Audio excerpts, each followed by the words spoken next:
may magpapagawa sa atin. Ryzen 3 motherboard MSI. Hindi ko alam kung ano sira, pinadala lang dito yan tapos iniwan na. Check natin kung i-reformat ba o ano.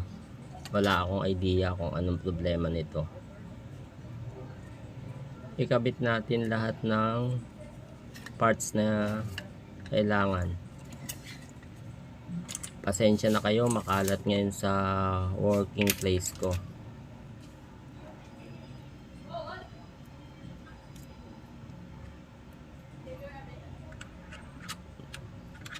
Ikabit natin lahat ng kailangan, keyboard, mouse, internet, para makita natin kung ano at paanong gawin.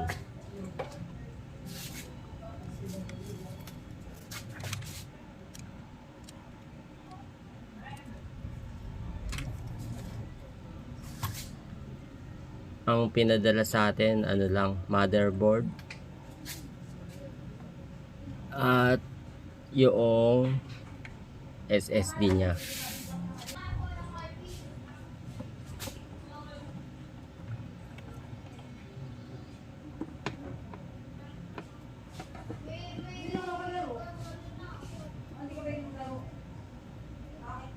Try natin buksan kung anong makikita natin dito.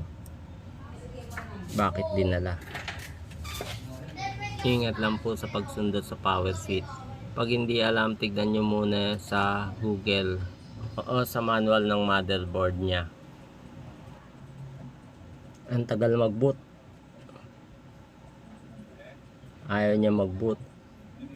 Mouse, walang ilaw. Keyboard, wala ring ilaw.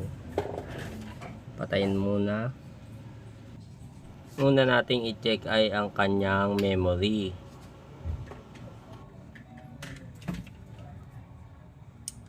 Kaya ako sinusundot ulit para ma-discharge siya. May charge pa kasi yan eh.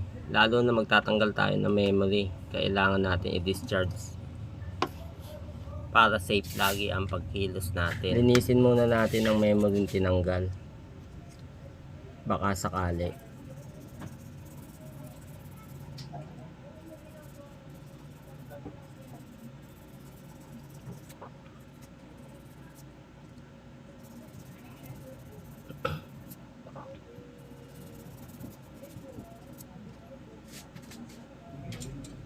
Dahan-dahan sa pagkakabit ng memory kasi medyo tricky ang pagkakabit nito. May gatla siya, kaya lagi kahit ako minsan nagkakamali. Kasi pag nagkamali ka at naidiin mo na, may tendency masira na ang buong motherboard at hindi na mag-boot ulit. Dahil yung memory na yan, may charge pa yan, may kargang kuryente yan.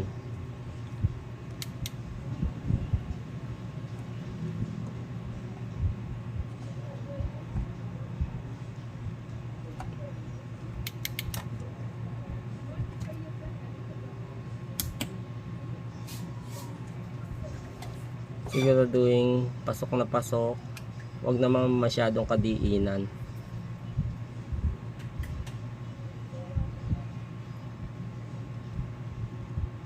Try natin ulit pa boot. Waiting muna tayo ulit. Mukhang walang effect yung paglinis ng memory natin.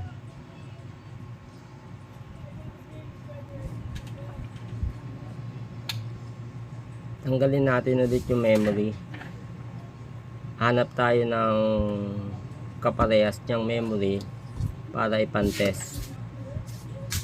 Huwag kayong gagamit ng pag DDR3 din. Pag DDR4 din ang gagamitin ha. Hindi pwedeng iba. Lagyan na natin ng switch. Mukhang matatagalan tayo ng pagte-testing. Mahirap yung sundot-sundot. Baka iba ang masundot. Eto, sure ball. Ikabit natin yung kinuha nating memory pantest. baka sakaling mag-boot na siya.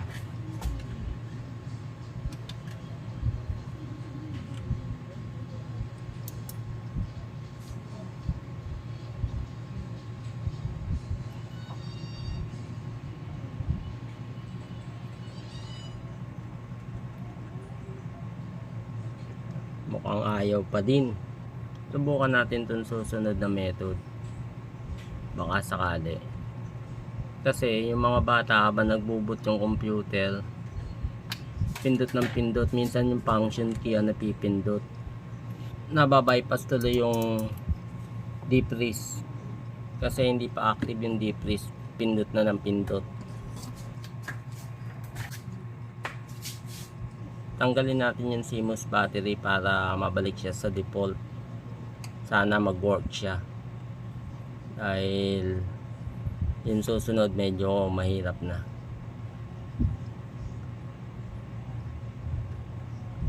Patayin natin, tapos pindutin natin ng few seconds yung power switch nya, hold lang ng mga konting minuto lang, tapos ibalik na ulit yung CMOS battery. Pagkabalik nyan, mag-cross tayo ng finger.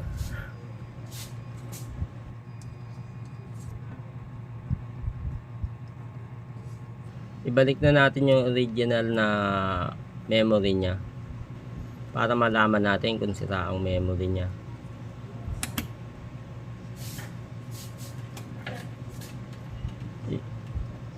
Okay, buksan na natin.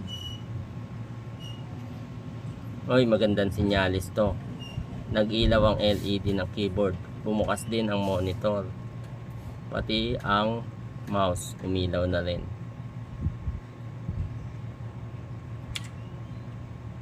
F1 tsaka F2 ang papipiliin. Yung F2 default setting nya.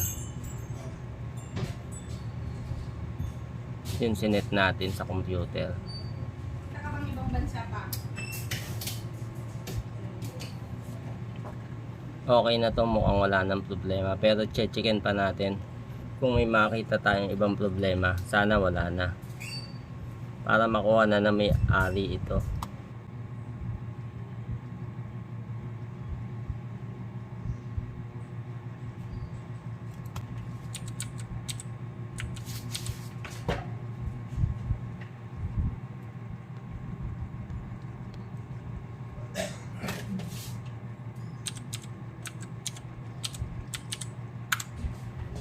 Okay na to, kung wala ng problema. Nakatulong sana tong video na to kahit pa paano. Paalala ko lang, pag gumagawa kayo na naka-open na unit, ingat-ingat kayo, baka madikit kayo sa mga hindi dapat yung madikitan. Madali po mag-short yan. Pag nag-short, patay. Kadalasan nasisira ang motherboard, hindi natin masabi. Kaya ingat-ingat kayo.